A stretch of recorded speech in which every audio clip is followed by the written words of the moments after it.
Equity Gurukul के इस खास शो में आपका स्वागत है। खास मैं इसलिए कह रहा हूं कि यहाँ पर मेहमान आज जो मेरे साथ है वो बेहद खास है। आमतौर पर आप इक्विटी गुरुकुल में उन मेहमानों से मिलते हैं जिन्होंने 3-4 दशकों तक बाजार में रहकर लंबे समय में बहुत पैसा बनाया भी है और बनाने के गुर जानते भी हैं और वो आपको सिखाए भी। लेकिन आज हमारे साथ एक बड़े खास मेहमान हैं जो न सिर्फ 25-30 साल तक बाजार में रहकर अच्छे लंबे समय के लिए बाजार को देख चुके हैं, लेकिन अगर आप उनसे ना 20-25 दिन या 20-25 हफ्तों का बाजार पूछेंगे तब भी वो उतने ही कॉन्फिडेंस से बताएंगे।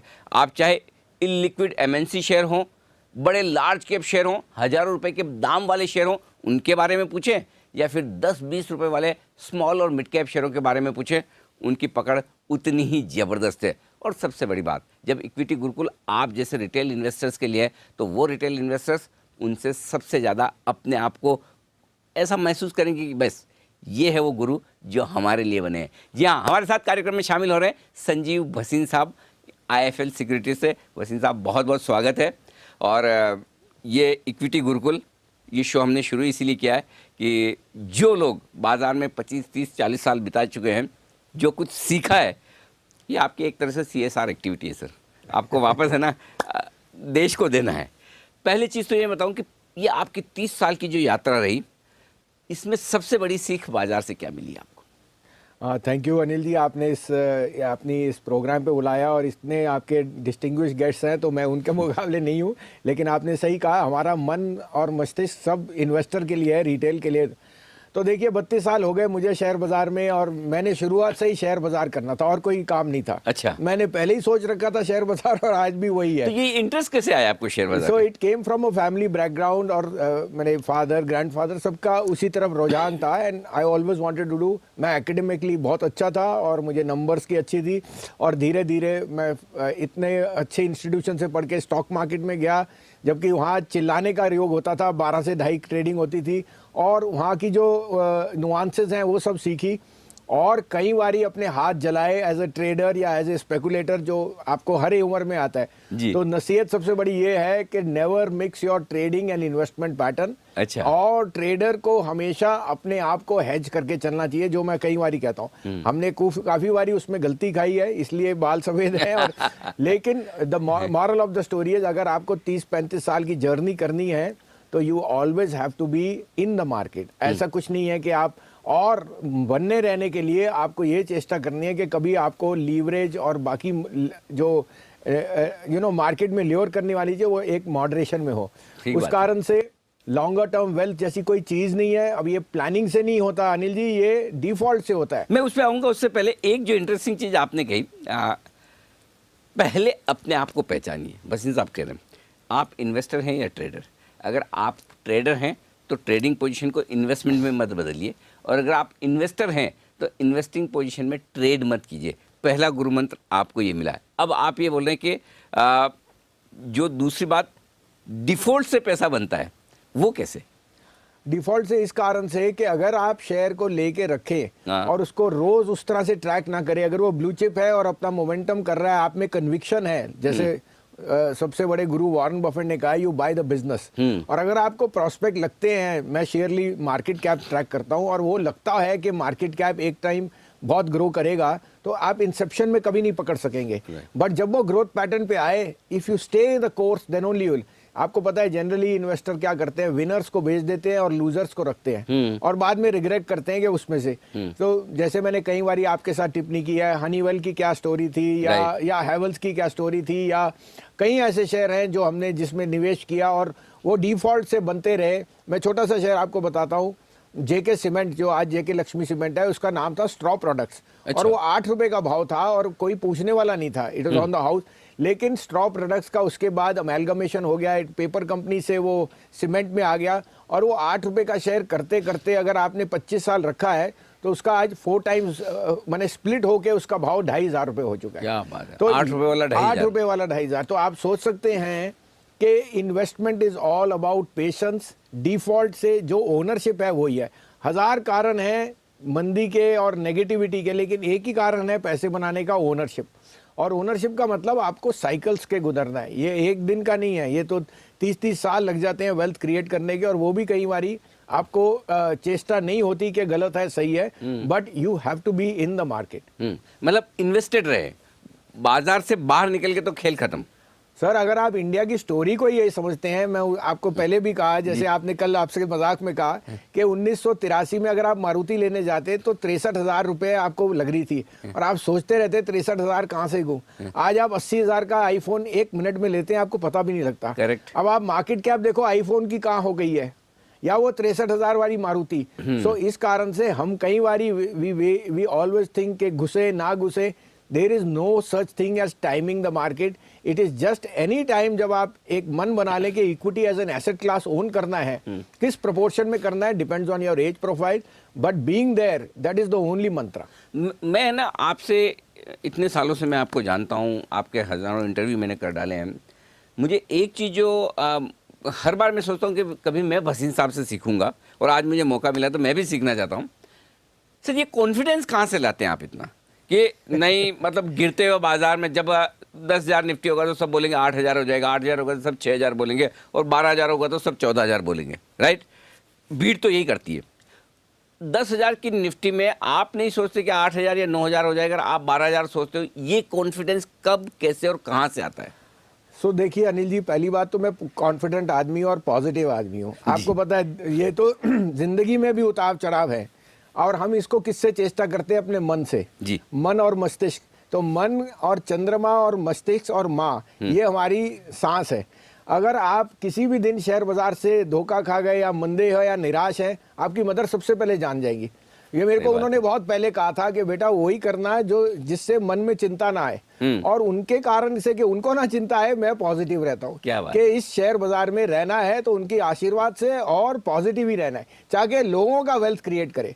अपने लिए तो आप जो कर लिया, देखिए I am at an age जहाँ मुझे उसकी भगवान की मेहर, लेकिन मैं चाहता हूँ हमारे तजुर्बे से लोग सीखें और समझे कि मंदी का कारण अगर आता है तो वो आपके लिए लेने का अपॉर्चुनिटी है। साथ में you know as a bent of mind we are always positive. India की डेमोग्राफिक्स पे आप नेगेटिव हो ही नहीं सकते, because despite so many imponderables. आप देखिए कहाँ है बाजार। 2 साल पहले जो आपको दिख नहीं रहा था वो आज आपके सामने रियलिटी है, और अब वो green shoot and so on. So there is no fine time, you have to be positive on the market. Fear is always a good time to buy. लेकिन फियर होता है तब इस तरह का डर होता है कि आज नहीं लेकर कल लिया तो सस्ता मिलेगा, और ज़्यादातर वक्त लोग जो इंतज़ार करते हैं वो सही भी पड़ते हैं कि हर दूसरे दिन भाव गिरते हुए नजर आते हैं। जो पैनिक वाली सिचुएशन होती है, क्या उस समय हिम्मत की जा सकती है? करें तो कैसे करें? बहुत अच्छी बात कही आप। देखिए सैटरडे को क्या हुआ था, एक एकदम हॉरर शो हुआ था कि डाउ वीक था, LTCG नहीं आया और मार्केट क्रैश कर गई। अब अगर आप सोचते कि ये 11,500 600 जो भी है उसके बाद ये, तो आपने मिस कर दी अपॉर्चुनिटी। 3 दिन में रिबाउंड आ गया। उसी तरह से मैं कहता हूँ fear comes because of a event, और उस इवेंट में भाव आपको साथ मिलते हैं। नहीं तो क्यों आपको रिलायंस सस्ता मिलेगा? कोई ना कोई कारण होएगा, लेकिन दैट कारण is temporary. Prices are falling because of a fear factor या सप्लाई एंड डिमांड, और किसी को फियर को आपको लेना चेष्टा करनी चाहिए, तभी आप कमाएंगे। तो there is never a find time of buying और सेलिंग। और अनिल जी, मैं इन 30 साल में गुजर चुका हूँ इस तरह के, मैंने 3 तो सर्किट्स देख चुका हूँ, तो मुझे पता है कि क्या फियर है और क्या ग्रीड है, और इस कारण से हम बाजार को थोड़ा बेटर एनालाइज कर सकते हैं या एंटिसिपेट कर सकते हैं। तो आपके लिए एक और बड़ा लेसन ये कि आपको 30 साल मार्केट में बिताकर सीखने की जरूरत नहीं, 3 सर्किट देखकर सीखने की जरूरत नहीं, भसीन साहब के अनुभव से सीखिए। भसीन साहब, एक और सवाल मैं जो आपसे पूछना चाहता हूँ, क्योंकि आप है ना कभी स्टॉक्स पर बात करने से परहेज नहीं करते। आमतौर पर बाजार के जितने बड़े गुरु हो गए, हम स्टॉक्स पे बात नहीं करेंगे, राइटली सो, उनके अपने कंप्लायंस इशू होते हैं, आपके भी होते होंगे, लेकिन आप दिल से बोलते हैं। कई बार ऐसा हुआ होगा कि आपने स्टॉक रिकमेंड किया, स्टॉक 30, 40, 50% नीचे हो जाता है, हुआ ऐसा कभी? अरे बहुत बारी होता सर। हमारी रोज रात को नींद जाती है, क्योंकि 1000 विनर्स नहीं याद रखते, वो 10 गंदे शेयर। Exactly. और वो है सर, हम अपने आप को we are very humbly saying we are wrong, लेकिन दैट इज अ मार्केट। तो अब मैं वही जानना चाहता हूँ, अगर 30-40% कोई गिर गया स्टॉक, और वो हो सकता है, बड़ी बात नहीं, तब आप उस स्टॉक के बारे में क्या करते हैं? अगर 70-80% गिर गया तो आप क्या सोचते हैं? क्योंकि ये सवाल इसलिए पूछ रहा हूँ कि आमतौर पर हमारे जितने रिटेल इन्वेस्टर्स वो ये गलती करते हैं, या गलती करें या जो भी समझ लें, कि लेकर बैठे हैं, ठीक है 100 में लिया था, अब 80 में क्या बेचूं, 60 आ गया तो बिल्कुल ही नहीं बेचूंगा, 20 में तो फिर बिकता ही नहीं है। तो ये जो है ना खराब शेयर को या गिरते हुए शेयर को रख लेने की जो आदत है, इससे कैसे छुटकारा पाए? बहुत अच्छी बात, और ये $1,000,000 क्वेश्चन है। पहली बात, never average a losing stock. Okay. पहली बात, you are putting in good money after bad. ये मैंने प्रिंसिपल सीख लिया। मैं कभी अपनी लॉस, चाहे आपको कंपनी कितनी पसंद आ रही हो, बिल्कुल, अगर उसका भाव मेरे को फॉलिंग नाइफ दिखे और मुझे दिखता नहीं, समझ नहीं आ रहा क्यों घट रहा है, तो मेरी पहली, इसका अच्छा, मतलब समझ नहीं आ रहा तो करेक्ट। अगर मुझे पता है कि जेन्युइन है, ब्लू चिप है और कोई कारण से गिर रहा है, तो I will definitely. But if I am on the wrong foot और मेरा ईगो मुझे बेचने नहीं देता, देखो आई एम ऑल्सो, मेरे पे भी इमोशन, लेकिन अगर मेरा ईगो मुझे बेचने नहीं दे रहा, मैं और खरीदने की चेष्टा नहीं करता। इस कारण से अनिल जी, मैं कहता हूँ सबसे अच्छी चीज़ जो आज हमारे यहाँ एक रेवोल्यूशन आ गया, वो सिप और म्यूचुअल फंड है। Mutual fund managers are unemotional because they are managing your money, और वो लॉस काटना जानते हैं। उनको इमोशन नहीं है क्योंकि उनको आपका परफॉर्मेंस देना है। वो चीज़ बेच सकते हैं, आप और मैं नहीं बेच सकते। इस कारण से द म्यूचुअल फंड रूट और the SIP route is the best long term investor for the passive investor. नहीं, लेकिन सर उसमें एक दिक्कत है, म्यूचुअल फंड में पैसा लगाएं, सिप में पैसा लगाएं, 5-15 साल के लिए भूल जाएं, पैसा तो बनता है। ये तो प्रूवन ट्रैक रिकॉर्ड है। आप मतलब बहुत घटिया से घटिया इन्वेस्टर हैं तब भी बना लेंगे।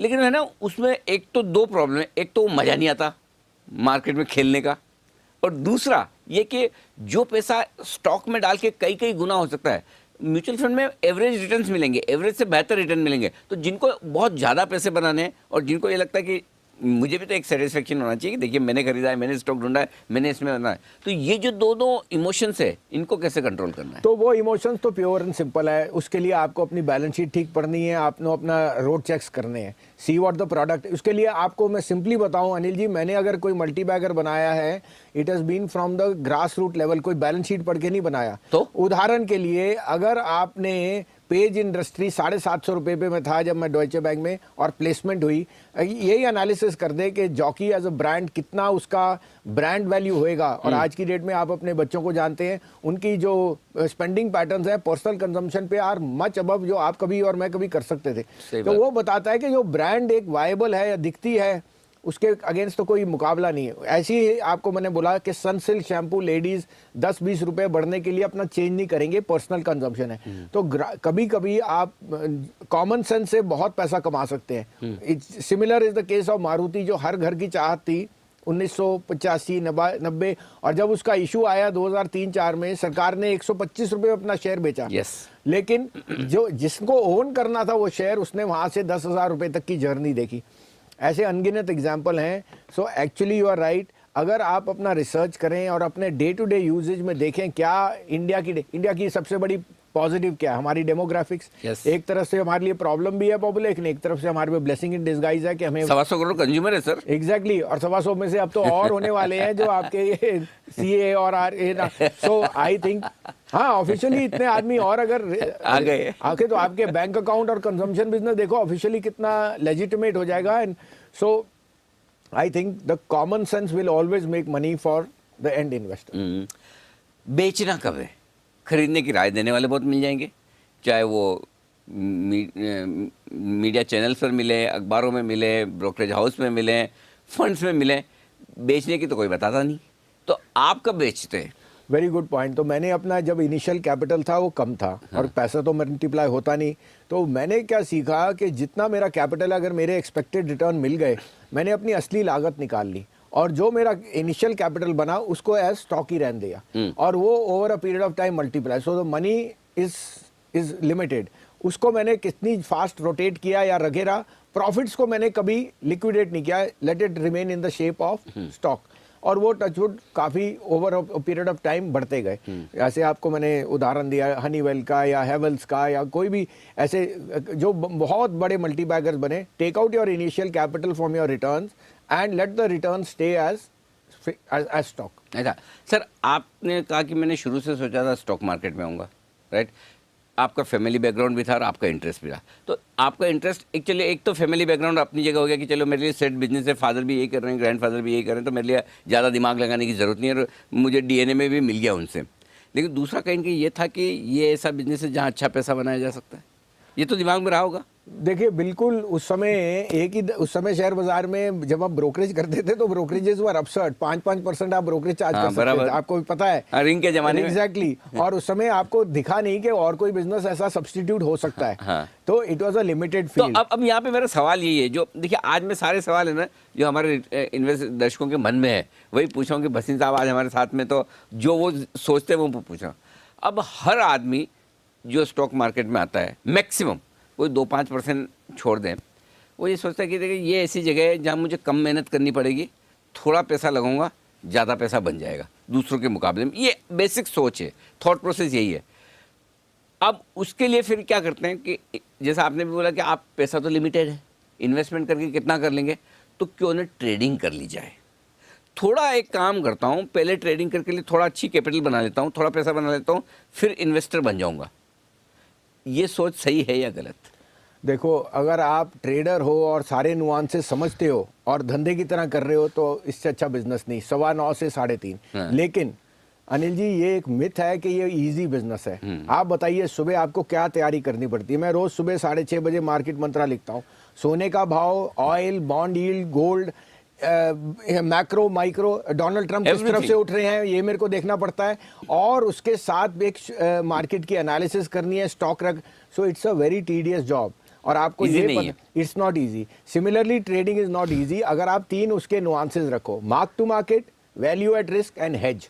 ये तीनों को अगर आप कंट्रोल कर सको कि आपका हेज क्या है, वापस बताएं तीनों चीज। मार्क टू मार्केट मतलब आपका लॉस कितना आ रहा है वो आपका लिमिट, अगर आप वो कंट्रोल कर ले, क्योंकि आपको पता है डेरिवेटिव्स में रोज सेटलमेंट होती है, राइट। और अगर आपका मार्क टू मार्केट ज्यादा हो गया फिर आप वापस नहीं आ सकते। तो मार्क टू मार्केट को कंट्रोल करना अहम बात नंबर है। 1 वैल्यू एट रिस्क, एक कॉन्ट्रैक्ट 5 से 7 लाख का है, अगर मैं 50,000 कमा सकता हूँ तो 50,000 गवा सकता हूँ, उसको कैसे कंट्रोल कर। और थर्ड हेज, अगर मेरे पास लॉन्ग है 10 लाख के तो मेरे पे शॉर्ट है या नहीं है, क्योंकि कल को रात को क्या होता है मुझे नहीं पता, उसको मैं बर्दाश्त कर सकता हूँ या नहीं। अच्छा आप शॉर्ट भी करते हैं? बिल्कुल मार्केट में जब मौके मिलते हैं हेज करने के लिए तो आपको करना ही पड़ेगा, नहीं तो आप लास्ट नहीं करोगे।